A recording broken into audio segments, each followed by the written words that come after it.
Hi class, let's welcome back to worksheet 11b. So we are going to take a look at what happens to the food in our body. So you can see from the video, right, you realize that food is being digested in the different parts of the body. And there was a question about what are the main parts of the digestive system.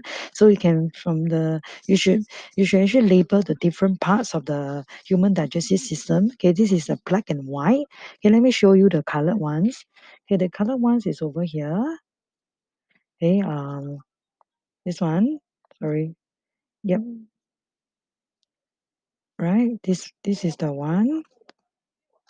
Okay, so we have the mouth. We have the esophagus, or known as a gullet. Please learn how to spell this because gullet is for primary school student. Okay, we have the stomach. For information, I'm not sure whether you know where is your stomach. Okay, when you touch your belly button, right, this is actually where your small intestine, the location of small intestine. The stomach is above the belly button. Okay, then we have the small intestine and the large intestine. So these are the different parts in the digestive system, and they are all connected with one another. We have the anus also. All right. Actually later on, right, you realize, right, liver also plays a part in the digestive system, and pancreas as well. Okay. Okay, let me go back to the worksheet.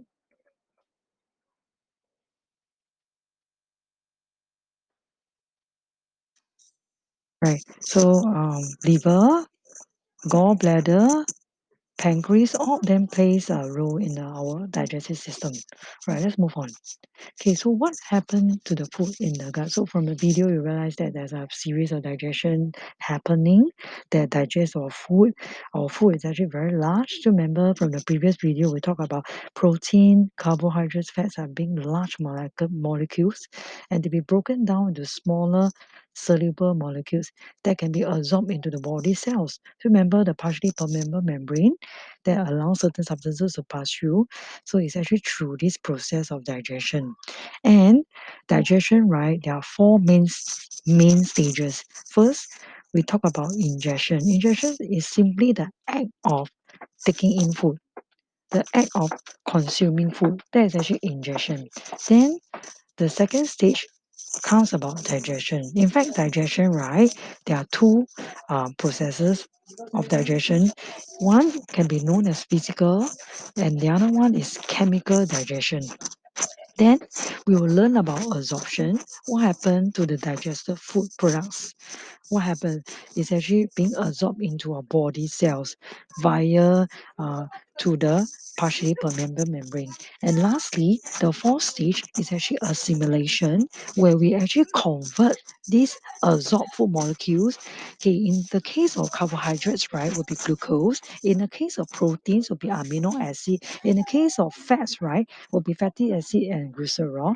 They will actually be absorbed into our body cells and be converted and used for the respective function. Like in the case of amino acid, will be actually repair worn out parts to grow new cells, right? Then just now I was mentioning about digestion of food. Digestion of food can be physical digestion or chemical digestion. What is the difference? Can you all think about it? What is the difference? Okay, physical digestion is just the actual breaking down from bigger pieces into smaller pieces. And for chemical digestion, right, is there's a chemical digestion somewhat similar to it will be actually what happens is that we will actually break down chemically the large food molecule into its basic units, All right, so that is actually what we meant by chemical digestion. Meaning, for example, starch through chemical digestion, it will be broken down, it will be digested chemically into maltose, again, chemically digested into glucose. Okay, so this is what we meant by chemical digestion. We'll learn more about chemical digestion later on. Okay, so digestion, right, starts in our mouth. And there are several processes involved.